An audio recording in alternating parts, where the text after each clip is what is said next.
क्या अपराध से मुक्त भारत हो सकता है?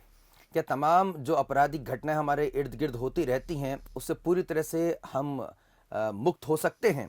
आपको लग रहा होगा मैं एक ख्याली पुलाव बना रहा हूँ। आपको लग रहा होगा कि ये किस ज़माने की बात कर रहे हैं, राम राज्य की बात तो नहीं कर रहे होंगे।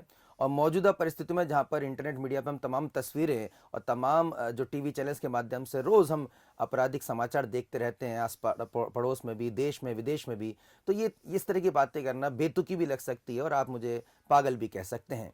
लेकिन ये लक्ष्य रखा है किसी और ने नहीं, एक बड़े पुलिस अधिकारी ने।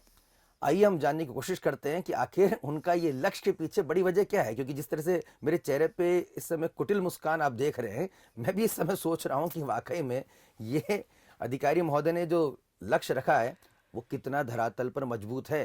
क्या वाकई में ऐसा हो सकता है? क्या लोगों की जहनीत में सुधार हो सकता है? क्या अपराधियों को सुधारा जा सकता है? ये कैसे संभव है? आइए जानने की कोशिश करेंगे किसी और से नहीं बल्कि मध्य प्रदेश के सीनियर आईपीएस ऑफिसर और स्पेशल डीजी पद से रिटायर्ड श्री मैत्री शरण गुप्त जी से। आपका बहुत बहुत स्वागत है सर। नमस्कार। आपने बहुत ही सामयिक और बहुत ही सही शब्दों में समस्या को रखा। और यदि हम सोशलॉजी के पॉइंट ऑफ व्यू से देखें तो कहते हैं कि जहाँ चार बर्तन रहते हैं वहाँ पे आवाज़ होती है। Crime is as natural as the society live together.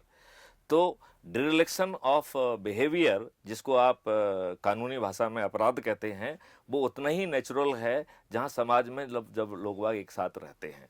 तब क्या, मैं आपके प्रश्न को ही एक बार फिर से दोहराता हूँ, तब क्या इन परिस्थितियों में क्राइम फ्री भारत संभव है?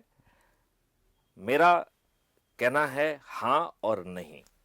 आप कहेंगे हाँ क्यों और नहीं क्यों, ये दोनों जो ना मिला जुला क्या जवाब है? तो हाँ इसलिए कहना है क्योंकि इसकी बहुत ही मजबूत टेक्नोलॉजी ड्रिवन व्यवस्था है जो फेल नहीं हो सकती है। इसलिए हमने crime free Bharat with certainty कहा है। और नहीं इसलिए कहा क्यों?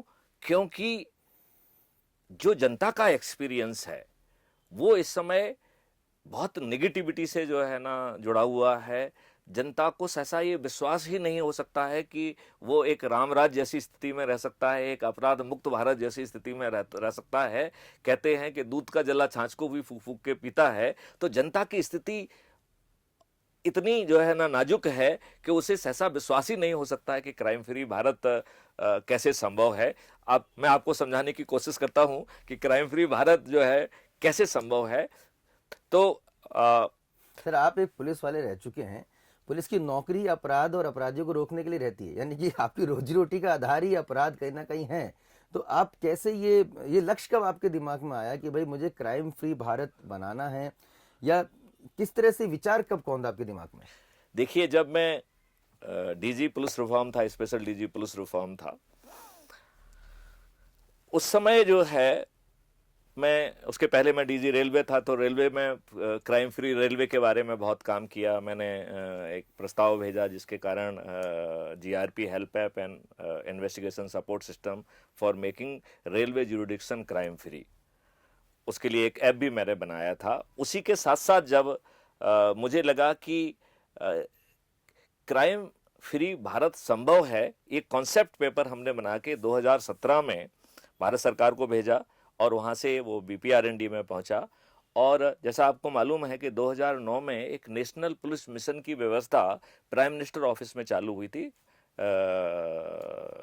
मनमोहन सिंह जी के जमाने में, जब वो प्राइम मिनिस्टर थे। और 2014 में वह व्यवस्था पीएमओ से ट्रांसफर करके एमएचए में आई और एमएचए से अभी वो हाउस है बीपीआरएनडी में। तो बीपीआरएनडी के प्लेटफॉर्म पे, बीपीआरएनडी के अम्ब्रेला में, बीपीआरएनडी के सपोर्ट सिस्टम में नेशनल पुलिस मिशन जो है वो सक्रिय है। और crime free Bharat has been recognise as a one of the national police mission under micro mission 06। और इसका एक पूरा कॉन्सेप्ट नोट जो है ना, जो कि इसकी एक बड़ी एस्टाब्लिश प्रक्रिया होती है कि आप कॉन्सेप्ट नोट भेजते हैं, कॉन्सेप्ट नोट पूरे सर्कुलेट होता है, उसमें पीयर ग्रुप के द्वारा उसे एग्जामिन किया जाता है, इसके बाद उसको अडॉप्ट किया जाता है। तो वो सब कार्रवाई से ये गुजरा हुआ है। और इसका जो पूरा नाम है वो है crime free Bharat through automated investigation support system. और इसमें मैंने 30 सितंबर, जिस दिन मैं रिटायर हो रहा था, मैंने एक लीगल ड्राफ्ट भेजा जिसका नाम रखा national authority for scientific and technical assistance in investigation and detection of crime under entry 65C schedule 7 of our constitution. और उस जो है इसके तहत हमने वो फ्रेमवर्क प्रोवाइड किया जिसके तहत जो है क्राइम फ्री भारत संभव होगा। और इसमें जो है राइट टू प्राइवेसी भी पब्लिक को दी, मतलब सब कुछ मालूम होगा लगभग ईश्वर तुल्य। जैसे ईश्वर को कहा जाता है ओमनी प्रेजेंट, ओमनी पोटेंट और ओमनीसेंट, मतलब ईश्वर जो है सर्वव्यापी है, सर्वज्ञानी है, उसे सब कुछ मालूम है। तो ईश्वर जो है को सब चीज मालूम होती है, उसके पास अपना एक चित्रगुप्त है जो सबका अकाउंट रखता है। तो हमने क्राइम फ्री भारत में भी एक डिजिटल चित्रगुप्त की परिकल्पना की जो इस नेशनल अथॉरिटी के अधीन रखा, और इसमें इतनी ज्यादा अकाउंटेबिलिटी रखी कि जो चेयरमैन नेशनल पुलिस अथॉरिटी है, यदि वो सीक्रेसी का वायलेशन करेगा तो that will be a crime. और एक क्राइम जो है ना, जो रिपोर्टिंग होगी वो उसके पीछे जो डिजिटल आर्टिफिशियल इंटेलिजेंस है वो इसकी रिपोर्टिंग करेगी। और कानून में यह प्रावधान किया गया कि यह बहुत ही हीनस ऑफेंस माना जाएगा। इसके लिए एक नॉन अवेलेबल संज्ञेय होगा, नॉन अवेलेबल होगा, और इसमें मिनिमम पनिशमेंट 7 साल का होगा। और यदि एक से ज्यादा इंसिडेंट्स हैं तो वो जो है पनिशमेंट कॉन्करेंटली ना चल के कॉन्सिक्यूटिवली चलेगा। मतलब यदि उसने 4 लीकेज कर दिए तो वो चेयरमैन महोदय 28 साल के लिए जेल में रहेंगे। इतना पावरफुल एक्ट बनाया गया। और उसमें एक और प्रावधान किया गया कि यदि कोई व्यक्ति जो डिजिटल सिस्टम में प्रवेश करने की कोशिश करेगा, हालांकि वो डिजिटल सिस्टम बहुत पावरफुल बनाया गया, उसके फिजिकल सिक्योरिटी, आईटी सिक्योरिटी, ढेर सारी सिक्योरिटीज रखी है, वर्चुअली उसमें घुसना बहुत मुश्किल काम है, लेकिन घुसने का प्रयास भी उतना ही हीनस ऑफेंस बनाया गया। और वो भी संज्ञेय, non available with minimum punishment of 7 years, and if at all somebody will try to commit it, जितने वो अटेम्प्ट करेगा वो इंडिपेंडेंट ऑफेंसेस माने जाएंगे, और उसके लिए इंडिपेंडेंट कॉन्जिक्यूटिवली जो है ना पनिशमेंट का प्रावधान होगा। तो यदि कोई 4 अटेम्प्ट करेगा तो 28 साल के लिए मिनिमम जेल में जाएगा। ऐसी पावरफुल व्यवस्था उसके तहत की गई है। अब आप कहें तो मैं समझाऊं कि क्राइम फ्री भारत कैसे संभव होगा, क्योंकि अभी तक तो हमने उसके बैकग्राउंड की बात कही, हमने ये बताने की कोशिश की कि यह बहुत पहले कंसीव किया गया था। और रिटायरमेंट के दिन जो है मैंने एक बाकायदा ड्राफ्ट भेजा जो कि एमएचए में है। एमएचए ने बीपीआरएनडी है, उन्होंने हमसे ये कहा है कि इसकी वेटिंग की जाए। हमने इसकी वेटिंग कराने के लिए भी एक व्यवस्था अभी लोकल की है। हम बहुत जल्दी उसके ऊपर एक सेमिनार करेंगे और उसकी वेटिंग करके हम उसको बीपीआरएनडी में भेजेंगे। लेकिन मैं अब आपको ये समझाना चाहूंगा कि क्राइम फ्री भारत जो आपको भी अजूबा लग रहा है वो कैसे ग्राउंड पे उतरेगा। तो इसके लिए 5 सर्टेनिटी हैं और 5 रेवेन्यू स्ट्रीम हैं। पहली सर्टेनिटी ये है कि रजिस्ट्रेशन ऑफ एफआईआर, वो भी digital FIR, legally acceptable FIR, superior FIR with the involvement of many taker in that, मतलब लैंग्वेज इंटरप्रेटर हो सकता है, जो व्यक्ति जो गजट लेके आपकी एफआईआर को जो है रिकॉर्ड कर रहा है वो उसका एक विटनेस होगा। He will be recording lot many things also. तो आज की जो एफआईआर है उससे बहुत superior legally acceptable FIR would be possible without going to थाना। अब हम ऐसे भारतीय हैं कि हमारे हाथ में जो भी खिलौना दिया जाता है सबसे पहले हम उसको दुरुपयोग करने की बात सोचते हैं। जैसे आरटीआई आई तो आरटीआई का ज़्यादा दुरुपयोग करने का ज़्यादा लोगों ने सोचा। वैसे ही जो भी नियम कानून बनते हैं यदि आप देखें बारीकी से तो जो उसका दुरुपयोग कर सकता है वो दुरुपयोग करने की कोशिश करता है, चाहे वो जो ना डोमेस्टिक वायलेंस हो, चाहे SC/ST एक्ट हो, सभी में ऐसे ढेर सारे एग्जाम्पल्स आपको देखने को मिल जाएंगे। लेकिन तो इसलिए इसकी पहली सर्टेनिटी में not only certainty of FIR, certainty of prosecution for the false and fabricated FIR. तो एक ही जो सिक्के के 2 पहलू हैं पहली सर्टेनिटी में। सेकंड सर्टेनिटी है the certainty of detection of FIR, detection of crime with most ordinary police officer with the help of the automated investigation support system through investigation lead।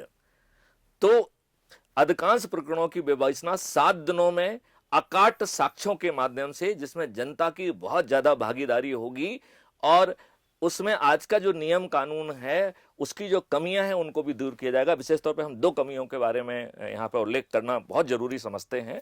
पहली कमी ये है कि पुलिस जिस भी स्टेटमेंट को रिकॉर्ड करती है वो कोर्ट में it can only be use for the contradiction, not for the corroboration. तो पुलिस के द्वारा रिकॉर्ड की गई जो एफआईआर है, जो स्टेटमेंट है, that can only be use for the contradiction. मतलब this is a very important, I don't know whether you know it or not. और सेकंड ये है कि the confession made to the police officer it is not admissible. जो section 27 में थोड़ी सी window दी गई है, ये जो जो सेकंड सर्टेनिटी है, उस सर्टेनिटी में ये बात का ध्यान रखा गया है, लिहाजा सीएफबी वॉलंटियर के माध्यम से ये जो लीगल हैंडीकैप हैं उनको दूर किया गया है। इन्वेस्टिगेशन लीड जो है का सिस्टम रखा गया है और इस इन्वेस्टिगेशन लीड के माध्यम से 7 दिनों के अंदर most ordinary police officer would be in position to detect almost all cases. This is the second certainty.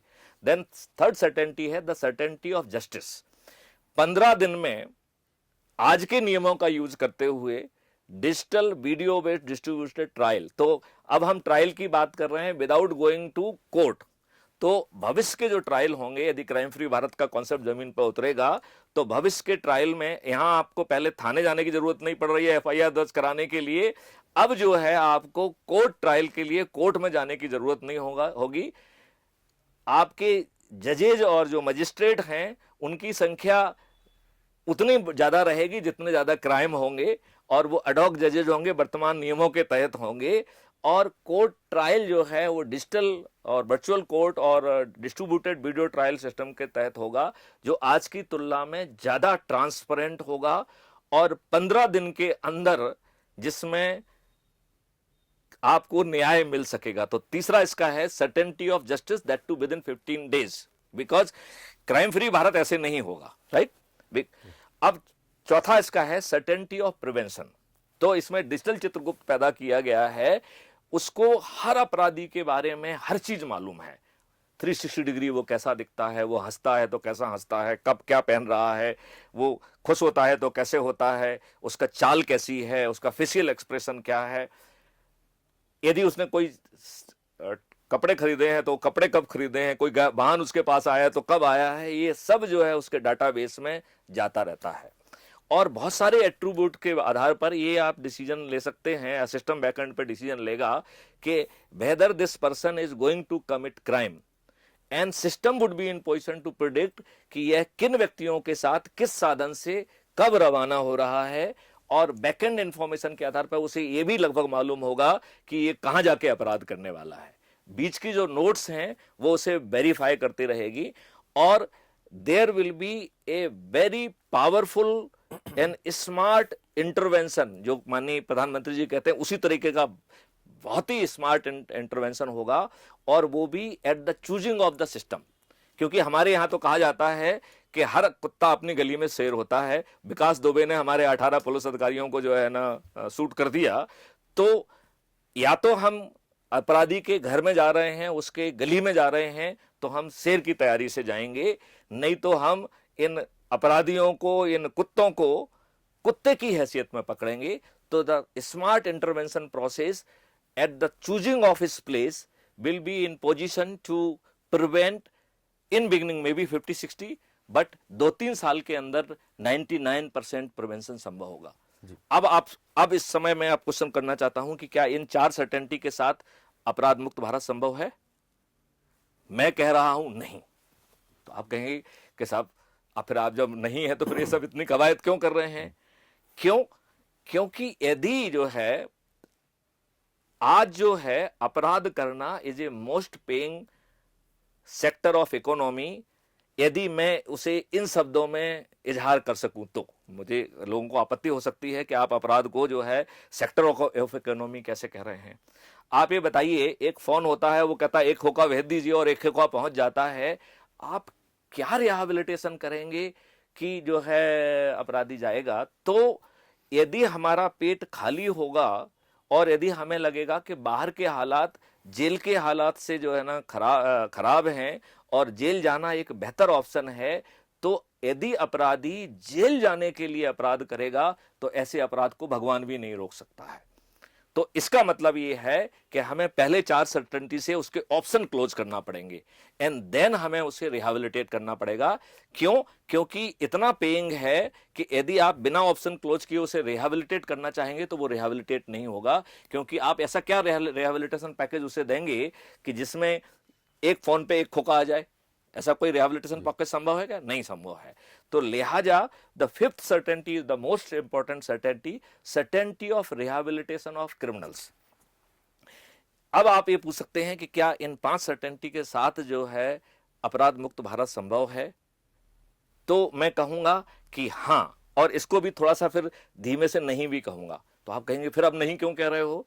तो हम नहीं इसलिए कह रहे हैं कि it may not control reactionary crime. आपने मुझसे कुछ कहा और आपने रोड रेज में देखा है कि गाड़ी निकल रही है और उसने हमको ओवरटेक किया, हमने अपना, हमारे पास गन है, हमने उसको शूट कर दिया ना, ये अपराध तो हो गया ना, इसके लिए कोई प्लानिंग नहीं है। तो जो प्लानिंग वाले अपराध हैं वो इसमें पहले क्लोज हो जाएंगे। तो क्या, अब आप दूसरा क्वेश्चन पूछ सकते हैं, तो क्या रिएक्शनरी अपराध कंट्रोल नहीं होंगे? तो जैसे जैसे सिस्टम में आस्था बनेगी और लोगों को लगेगा कि ये सिर्फ 1 महीने के अंदर चीजें क्लोज होके जो यदि अपराध करेगा उसे सजा मिल जाएगी, तो अपराधी भी जो है ना क्राइम करने से झिझकेंगे और पब्लिक की आस्था बढ़ेगी। और जो आज रिएक्शनरी क्राइम होता है या मॉब लिंचिंग होती है, वो रिएक्शन के कारण होती है। लोगों की रिएक्शन जो है वो आस्था और श्रद्धा में कन्वर्ट हो जाएगी, ट्रस्ट में कन्वर्ट हो जाएगी, और जब हम ट्रस्ट की तरफ पहुंच जाएंगे तब जो है सही मायने में राम राज्य या अपराध मुक्त भारत होगा। उस समय भी थोड़े बहुत जो है ना क्राइम होंगे जो कि प्रॉम्प्टली जो है will be registered, promptly investigated and promptly prosecuted, और ये सब जो ड्रामा है वो 1 महीने के अंदर कंप्लीट हो जाएगा।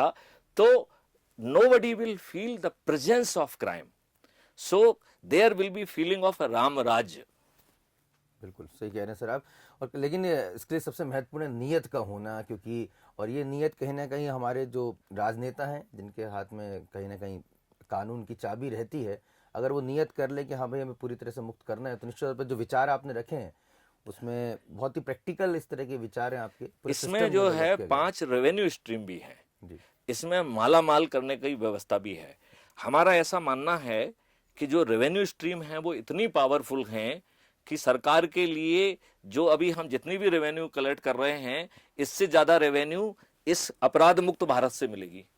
मतलब लेकिन ये बड़ी बात है कि जब जब जहाँ पर राजनीति में ही अपराधीकरण हो चुका हो और बड़ी तादाद में जो अपराधी जो हैं वो राजनेता बनकर संसद में पहुंच चुके हैं, तो खुद ये रिपोर्ट है कितने सांसदों पर, कितने विधायकों पर आपराधिक प्रकरण दर्ज हैं, इसकी तमाम आरटीआई भी निकलती रही हैं, खुद सरकार भी बताती रहती है अपने अपने प्लेटफॉर्म से। ऐसी स्थिति में वो खुद अपने ऊपर अंकुश कैसे रखेंगे, और पावर, क्योंकि कहीं ना कहीं उस पर जुड़ा हुआ है, ताकत जो मिलती है, पावर जो मिलती है, यहाँ पे छीन कर लिए जाने की जो प्रवृत्ति है, ऐसी स्थिति में वो कैसे चाहेंगे कि सब कुछ सबको अच्छे से हो जाए, सब बेहतर व्यवस्था हो जाए।